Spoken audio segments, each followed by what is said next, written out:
મિત્રો આપણે આ ત્રીજા લેક્ચર તમારું હાર્દિક સ્વાગત છે.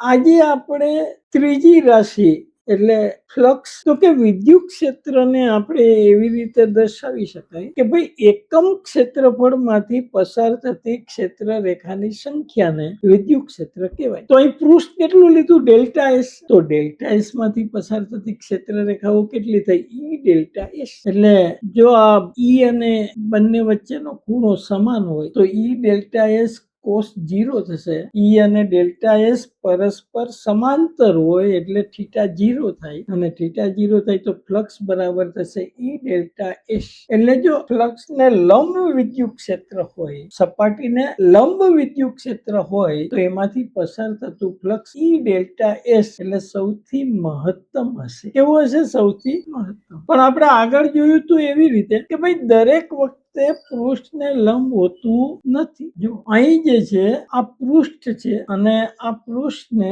દેખાય છે, આ પૃષ્ઠ છે તો પૃષ્ઠ એ ઈ સાથે ઈ અને ડેલ્ટા એસ વચ્ચેનો ખૂણો થીટા છે. આ પૃષ્ઠને હંમેશા ક્ષેત્રફળ સદિશ એ હંમેશા પૃષ્ઠને લંબ હોય એટલે ઈ અને ડેલ્ટા એસ વચ્ચેનો ખૂણો કેવો છે? શૂન્ય છે. ને એટલે આપણે હમણાં જોયું હતું કે ફ્લક્સ એટલે શું થશે અહીં? તો કે ઈ ડેલ્ટા એસ એટલે થીટા ખૂણો બનાવે એટલે ઈ ડેલ્ટા એસ કોસ થીટા. એટલે જનરલ ફ્લક્સ ની આ વ્યાખ્યા થાય સદિશ ઈ ડોટ ડેલ્ટા એસ એટલે કે ઈ અને ડેલ્ટા એસ નો અદિશ ગુણાકાર, અને ફ્લક્સ નો એકમ જે છે એ વેબર છે. મિત્રો યાદ રાખો. હવે દરેક વખતે જુઓ આપણે આગળ જોયું એ પૃષ્ઠ કેવું હતું? એક સમતલ હતું. પણ ઘણીવાર પૃષ્ઠ જે છે અનિયમિત આકારનું હોય. તો આ દેખાય છે આકૃતિમાં આપણે એક અનિયમિત આકારનું પૃષ્ઠ દર્શાવેલું છે. તો આ સપાટીમાંથી પસાર થતું ફ્લક્સ શોધવાનું છે. તે ફ્લક્સ શોધવું હોય તો આપણે ખબર છે કે એના નાના નાના ખંડમાં વિભાગવું પડે. એટલે તમે નાના નાના ખંડમાં વિભાગો તો આ નાનકડા ખંડમાંથી પસાર થતું ફ્લક્સ ડેલ્ટા ફાઈ બરાબર આપણને ખબર છે સદિશ ઈ ડોટ સદિશ ડેલ્ટા એસ થાય. બરાબર છે. આ નાનકડા ફ્લક્સ માંથી આ નાનકડા પૃષ્ઠ આ દેખાય છે નાનકડું પૃષ્ઠ, એમાંથી પસાર થતું ફ્લક્સ જે છે ડેલ્ટા ફાઈ બરાબર સદિશ ઈ ડોટ ડેલ્ટા એસ થશે. હવે જુઓ, હવે કુલ ફ્લક્સ શોધવું હોય તો આ બધાનો સરવાળો કરવો પડે. સરવાળાને સિગ્મા તરીકે દર્શાવાય એટલે ફાઈ બરાબર થશે સિગ્મા સદિશ ઈ ડોટ સદિશ ડેલ્ટા એસ થશે. હવે આ સતત છે, જુઓ ક્યાંય તૂટક નથી ને સતત હોય તો તમને ખબર છે કે આપણે સરવાળાને સિગ્માને બદલે આપણે limit delta S tends to અહીં 0 આપવું પડે, અને જો એ આપી દો તો એને આપણે સંકલન વડે દર્શાવી શકાય. તો હવે આ ફ્લક્સ ને આપણે સંકલન તરીકે દર્શાવતું તો ફાઈ બરાબર થશે સંકલન ઈ ડોટ ડીએસ સદિશ ડીએસ. તો આ મિત્રો જનરલ સૂત્ર છે ફ્લક્સના, બંને યાદ રાખવાના છે કે ફ્લક્સ બરાબર થાય સંકલન ઈ ડોટ સદિશ ડી. તો આપણે બળ શોધવા માટે જેમ કુલમનો નિયમ છે તો એવી રીતે વિદ્યુત ક્ષેત્ર સરળતાથી શોધી શકાય તે માટે ગાઉસનો નિયમ છે. તો આપણે અહીં ગાઉસનો નિયમ જે છે એ તારવવાનો છે અને પછી લખવાનું છે. તો જુઓ મિત્રો, આ જે છે સેન્ટરમાં એક પ્લસ ક્યુ વિદ્યુત ભાર છે. હવે જો સેન્ટરમાં પ્લસ ક્યુ વિદ્યુત ભાર હોય તો તમને ખબર છે એની ચારે દિશામાં વિદ્યુત ક્ષેત્ર રેખાઓ જશે. તો આપણે એક ગોળો કલ્પના કરી શકીએ. તો એક આપણે અહીં આર ત્રિજ્યાનો ગોળો ધ્યાનમાં લીધો અને આગળ આપણે બતાવ્યું એમ જ કે પેલા નાનકડું એક પૃષ્ઠ ડેલ્ટા એસ લેવું પડશે, એમાંથી પસાર થતું ફ્લક્સ શોધવું પડશે ગોળામાંથી, અને પછી આખા પૃષ્ઠમાંથી કેટલું પસાર થાય એ આપણે શોધવું. તો બરાબર છે. આકૃતિમાં જુઓ, એક ગોળાના કેન્દ્રમાં બિંદુવત વિદ્યુતભાર પ્લસ ક્યુ છે. આપણે કુલ ફ્લક્સ મેળવવું હોય તો એને નાના નાના ક્ષેત્રફળ ખંડમાં એને વિભાગવો પડે. આપણે આકૃતિમાં એક નાનકડું ક્ષેત્રફળ ખંડ ડેલ્ટા એસ આપણે લીધું છે મિત્રો. બરાબર છે. આ નાનકડું દેખાય છે, આ ડેલ્ટા એસ જે છે આપણે લીધેલું. તો આ ક્ષેત્રફળ ડેલ્ટા એસ માંથી પસાર થતું ફ્લક્સ ડેલ્ટા ફાઈ તો આપણને ખબર છે શું થશે? તો કે સદિશી ડોટ સદિશ ડેલ્ટા એસ થાય. આપણે આગળ જ હમણાં સૂત્ર આપ્યું, બરાબર છે. હવે જો અહીં આર અને ડેલ્ટા એસ બંને એક જ દિશામાં છે. આ દેખાય છે, જો આ એની દિશા પણ એને લંબ હોય અને ડેલ્ટા એસ ની દિશા પણ આ જે ગોળાની સપાટીને લંબ હોય, એટલે ઈ અને ડેલ્ટા એસ બંને એક જ દિશામાં છે. ઈ અને ડેલ્ટા એસ બંને એક જ દિશામાં હોય તો ડેલ્ટા બંને વચ્ચેનો ખૂણો 0 થાય. એટલે સદિશ આર ડોટ ડેલ્ટા એસ બરાબર આપણે શું લખી શકશું? માત્ર ડેલ્ટા એસ લખી. બીજું આપણું સૂત્ર તમને ખબર છે, અહીં શું સૂત્ર હતું આપણું? ડેલ્ટા ફાઈ બરાબર સદિશ ઈ ડોટ સદિશ ડેલ્ટા એસ. તો અહીં જુઓ, ગોળાની સપાટીમાંથી પસાર થતું આપણે ઈ તમને ખબર છે 1/4πε0 q/r, અને એની દિશા જે છે એકમ સદિશ r ની દિશા ડોટ ડેલ્ટા. હવે અહીં r અને ડેલ્ટા એસ બંને એક જ દિશામાં છે, એટલે બંને વચ્ચેનો ખૂણો 0 થાય. એકમ સદિશ r એનું મૂલ્ય 1 into delta S cos 0, cos 0 નું મૂલ્ય પણ 1 જ થાય, એટલે ડેલ્ટા એસ. એટલે સદિશ r ડોટ સદિશ ડેલ્ટા એકમ સદિશ r ડોટ સદિશ ડેલ્ટા એસ, એને ખાલી ડેલ્ટા એસ. હવે કુલ ફ્લક્સ શોધવું હોય તો આ બધાનો સરવાળો તો જુઓ 1/4πε0 q/r², એ તો અચળ છે. તો અહીં સરવાળો કોનો થશે? માત્ર ડેલ્ટા એસ નો થશે, એટલે સદિશ ડેલ્ટા એસ. પણ સદિશ ડેલ્ટા એસ એટલે શું? તો કે આપણું ગોળાકાર સપાટી છે એનું પૃષ્ઠ, અને સપાટી તમને ખબર છે ગોળાકારનું પૃષ્ઠનું ક્ષેત્રફળ કેટલું હોય? તો કે 4πr². કેટલું હોય? 4πr². તો આપણે આ સૂત્રમાં મૂકી દઈએ, ફાઈ બરાબર q/4πε0r² ઇન્ટુ ક્ષેત્રફળ 4πr². તો અહીં જુઓ 4π અને 4π જાય આ r² અને r². તો અહીં ઉપર રહેશે q અને નીચે શું રહેશે? માત્ર ε0. એટલે ફાઈ બરાબર થશે q/ε0, જે આપણા ગાઉસના નિયમનું સૂત્ર છે. તો હવે આના ઉપરથી ગાઉસનો નિયમ લખી શકીએ કે ભાઈ કોઈ પણ બંધ પૃષ્ઠ સાથે સંકળાયેલું કુલ વિદ્યુત ફ્લક્સ કેટલું હોય? તો કે આ બંધ પૃષ્ઠમાં જેટલો વિદ્યુતભાર અંદરની બાજુ ઘેરાયેલો હોય એ ઘેરાયેલા વિદ્યુતભાર અને ε0 ના ગુણોત્તર જેટલો હોય. એટલે આ જનરલ ફ્લક્સ નું સૂત્ર થઈ ગયું કે ફ્લક્સ બરાબર થાય સંકલન સદિશ ઈ ડોટ સદિશ ડીએસ બરાબર સિગ્મા q/ε0. તો હવે આપણે ગાઉસના નિયમના અગત્યના ગુણધર્મ જોઈએ. તો ગાઉસનો નિયમ કોઈ પણ આકારનું બંધ પૃષ્ઠ હોય એના માટે, એવું જરૂર નથી કે ચોરસ જ હોય કે સિમેટ્રી ધરાવતું હોય, અસમિત હોય ને કોઈ પણ પૃષ્ઠ અનિયમિત આકારનું હોય તો પણ એને લાગુ પડે.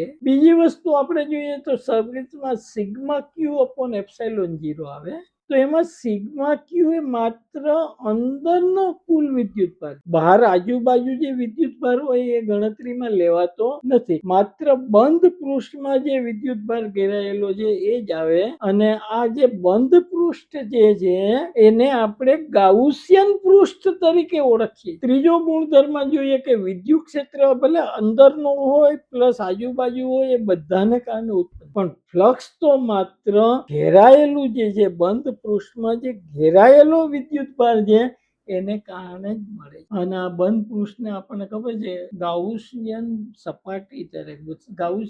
સપાટી કહેવામાં આવે. એનો ઉપયોગ શું? તો કે સમમિતિ ધરાવતા કોઈ પણ જાતનો આકાર હોય ને, સમમિતિ ધરાવતા બંધ પૃષ્ઠ હોય તો એમાં વિદ્યુત ક્ષેત્ર એકદમ સહેલાઈથી મેળવી. અને બીજું ગાઉસનો નિયમ એ ઇન્વર્સ સ્ક્વેર લો પર આધે, ભલે આમાં 1/r² નથી આવતો પણ એને મેળવવામાં આપણે ઉપયોગ, એટલે આપણે ઇન્વર્સ સ્ક્વેર લો આધારિત. તો હવે આપણે ગાઉસના નિયમના ઉપયોગો જોઈએ. તો ગાઉસના નિયમના ઉપયોગો કયા છે? તો પહેલું, ગાઉસના નિયમ જે છે નીચેની રચનામાં ઉપયોગી છે. પહેલું કયું? તો કે અનંત લંબાઈનો વિદ્યુત ભારિત તાર હોય તો એનાથી કોઈ પણ લંબ અંતરે આપણે વિદ્યુત ક્ષેત્ર શોધીશું. બીજું, આવું અનંત લંબાઈનું વિદ્યુત ભારિત સમતલ હોય, અનંત પૃષ્ઠ ધરાવતું વિદ્યુત ભારિત સમતલ હોય, તો આ સમતલ થી r અંતરે વિદ્યુત ક્ષેત્રનું મૂલ્ય કેટલું કેટલું છે એ આપણે શોધી શકીએ. ત્રીજું કે ભાઈ વિદ્યુત ભારિત ગોળાકાર કવચ હોય અને એમાં અંદર અને બહારની બાજુ કેટલું હોય વિદ્યુત ક્ષેત્ર એ શોધી. અને ચોથો ઉપયોગ કે ભાઈ સમાન ઘનતા વાળો વિદ્યુત ભારિત ગોળો હોય અને ગોળામાં અંદર વિદ્યુત ભાર બધે રહેલો હોય તો એને કારણે એની અંદર બાજુ અને બહારની બાજુ વિદ્યુત ક્ષેત્ર કેટલું હોય એ શોધી શકાય છે. આમ સંપતપણાના સિદ્ધાંતથી જો શોધો તો ખૂબ જ વાર લાગે છે, ખૂબ મુશ્કેલ થાય, પણ આ રીતે ખૂબ સહેલાઈથી આપણે શોધી શકીએ છીએ. તો હવે એક પછી એક ઉપયોગ આપણે જોઈએ. તો પહેલો ઉપયોગ આપણે જોયો તો કે ભાઈ અનંત લંબાઈનો વિદ્યુત ભારિત તાર હોય તો એનાથી આર અંતરે આપણે વિદ્યુત ક્ષેત્રનું સૂત્ર મેળવીએ. તો આમાં દેખાય છે આકૃતિમાં જુઓ, અનંત લંબાઈનો વિદ્યુત ભારિત તાર છે. આ વિદ્યુત ભારિત છે એની જે છે એ રેખીય વિદ્યુત ભારની ઘનતા લેમ્બડા છે. તો આપણે આર અંતરે શોધવાનું છે. તો જુઓ આર અંતરે આપણને એક પૃષ્ઠ મળે. આર ત્રિજ્યાનું આપણે એક પૃષ્ઠ દોર્યું છે. એમાં જુઓ 3 બિંદુ છે, પી, પી ડેશ અને ટ્રિપલ ડેશ. આ બધા સમાન અંતરે આવેલા છે ને એટલા માટે ત્યાં વિદ્યુત ક્ષેત્રનું મૂલ્ય કેવું છે? સમાન છે. હવે એને તારને જો તમે ફેરવશો ને તો પણ એ વિદ્યુત ક્ષેત્ર એટલું જ રહે ને એટલા માટે જુઓ આપણે અહીં ગાઉસિયન પૃષ્ઠ, તમને ખબર છે વિદ્યુત ક્ષેત્ર શોધવું હોય તો ગાઉસિયન પૃષ્ઠ લેવું પડે.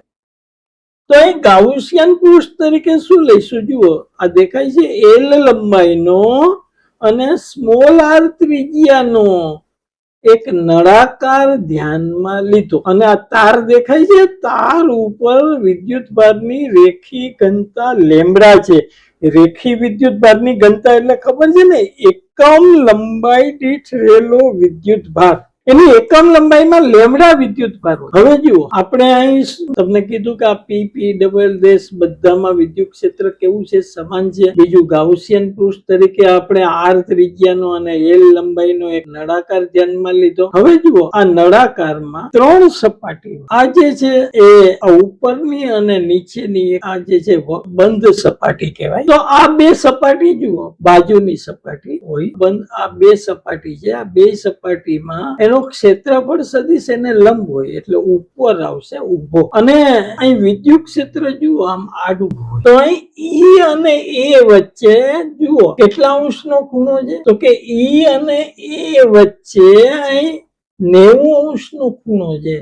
એટલે આ સપાટીમાંથી પસાર થતું ફ્લક્સ કેટલું થાય? તો કે ઈ એ કોસ 90 થાય. કોસ 90 ની કિંમત 0. એટલે આ સપાટીમાંથી પસાર નહીં થાય. એવી રીતે આ નીચેની સપાટીમાં પણ એવું થશે. આનો ક્ષેત્રફળ સદિશ નીચે આવશે. વિદ્યુત ક્ષેત્ર તો આમ આડું જ છે, એક્સ દિશામાં જ છે વિદ્યુત ક્ષેત્ર, બરાબર. આ બાજુ ધન એક્સ દિશામાં અને આ બાજુ ઋણ એક્સ દિશા. એટલે અહીં જુઓ આમાં પણ ખૂણો લંબ 90 અંશનો થશે એટલે આ પણ સપાટીમાંથી પસાર નહીં થાય. એટલે આ એક અને આ 2 સપાટીમાંથી પસાર નહીં. તો કેમાંથી પસાર થશે? તો કે માત્ર ને માત્ર આ ત્રીજી સપાટી, આ જે વક્ર સપાટી છે એમાંથી ફ્લક્સ પસાર. તો ફ્લક્સ નું સૂત્ર ઈ અને ક્ષેત્રફળ એટલે વક્ર સપાટીનું ક્ષેત્રફળ તમને ખબર છે કે શું આવે? 2πr_l. હવે ગાઉસના નિયમ માટે ફાઈ તમને ખબર છે q/ε0. અહીં q ની કિંમત કેટલી થાય? તો જુઓ એકમ લંબાઈ દીઠ કેટલું છે? લેમ્બડા છે. અહીં પૃષ્ઠમાં ઘેરાતો વિદ્યુત ભાર કેટલો?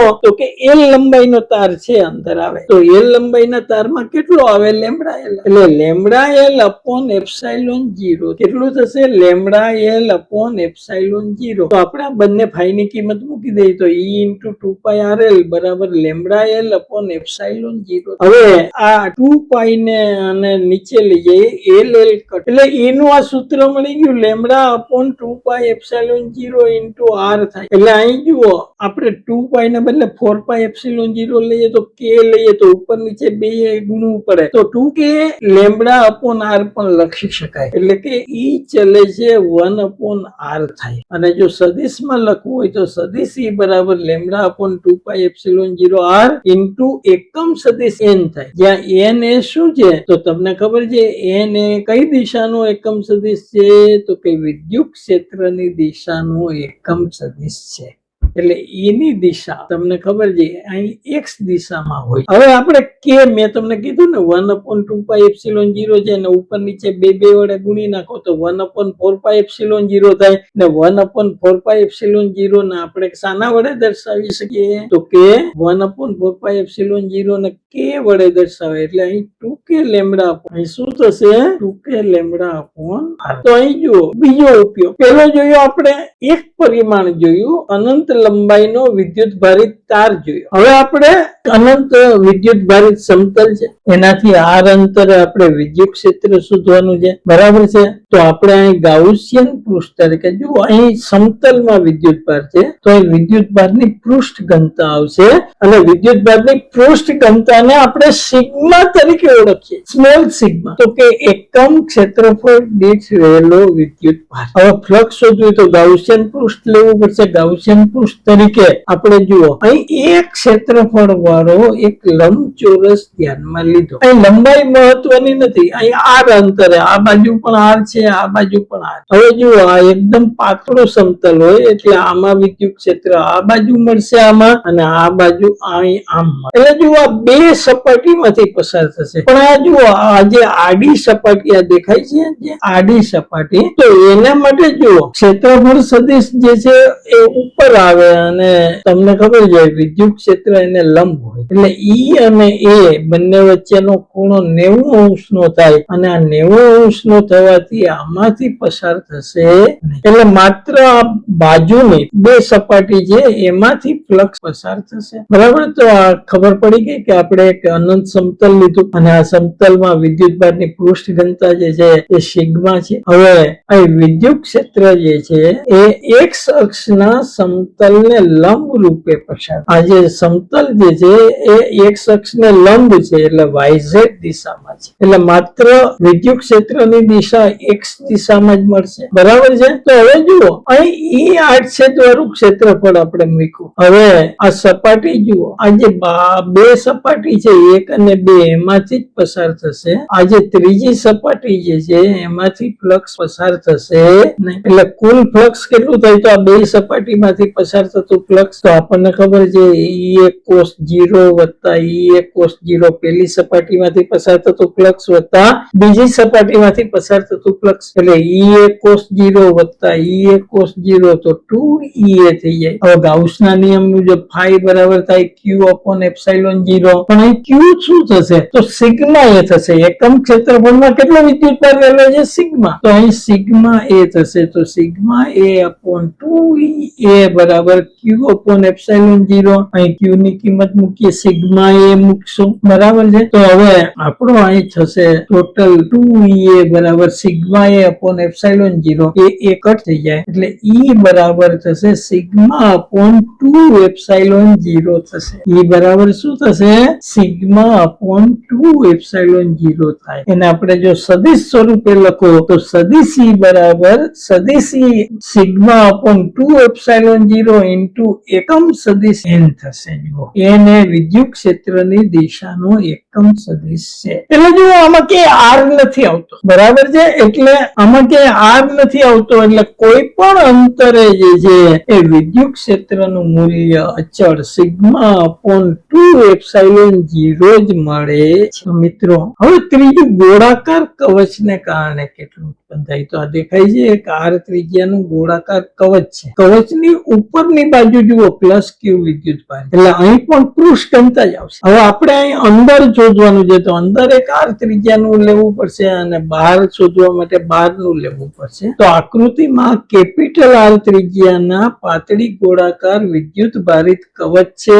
જેના પર પૃષ્ઠ વિદ્યુત ભારની પૃષ્ઠ ઘનતા સિગ્મા છે. તો પેલા કવચની બહારના આવેલા બિંદુએ આપણે વિદ્યુત ક્ષેત્ર શોધીએ તો બહાર આવેલા બિંદુએ જો વિદ્યુત ક્ષેત્ર શોધવું હોય તો જુઓ બધો જ વિદ્યુત ભાર અંદર ઘેરાઈ જશે એટલે કુલ વિદ્યુતભાર કેટલો છે? Q છે, તો એ Q વિદ્યુતભાર અહીં ઘેરાઈ જશે. બરાબર છે. તો હવે આપણે શોધવું હોય તો ગાઉસના નિયમ મુજબથી ફાઈ બરાબર શું થાય? તો કે ES cos 0 થશે બરાબર Q upon epsilon 0. એટલે ES બરાબર થાય Q upon epsilon 0 cos 0 ની કિંમત એ થાય. હવે જુઓ અહીં S બરાબર શું થાય? તો કે 4 pi r². અહીં Q બરાબર શું થશે? તો કે સિગ્મા એ થશે. એટલે આપણે કિંમત મૂકી E into 4 pi r² બરાબર Q upon epsilon 0. હવે જુઓ આ 4 pi ને આ બાજુ લઈ જાઓ, r² ને આ બાજુ લઈ જાઓ, તો આપણું E નું સૂત્ર મળી ગયું 1 upon 4 pi epsilon 0 Q upon r². તો આ કોના જેવું છે? તો કે બિંદુવત વિદ્યુતભારના વિદ્યુત ક્ષેત્ર જેવું છે. જો બિંદુવતને કારણે આટલું જ ઉત્પન્ન થાય. એટલે યાદ રાખજો,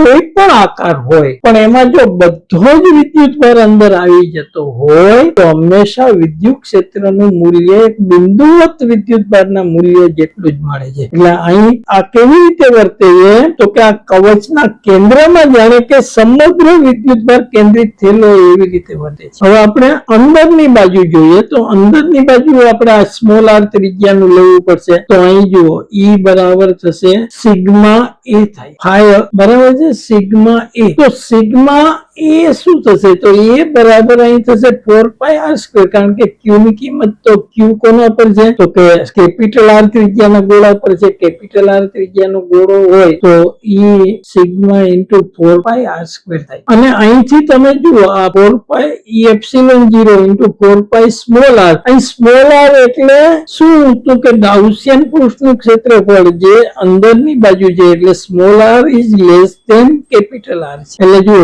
4 pi જતો રહીએ તો E બરાબર થશે sigma capital R² upon epsilon 0 r². તો આ કવચની અંદરની બાજુ માટેનું સૂત્ર થયું. તો મિત્રો આપણે ગાઉસના નિયમના 3 ઉપયોગ પણ અહીં જોયા. બરાબર છે. તો અહીં આપણું પ્રકરણ પૂર્ણ થાય છે. હવે એના દાખલાઓ જે છે આપણે આગળના લેક્ચરમાં. નમસ્કાર, તમારો ખૂબ ખૂબ આભાર મિત્રો. ફરી મળીશું આપણે બીજા ચેપ્ટરમાં.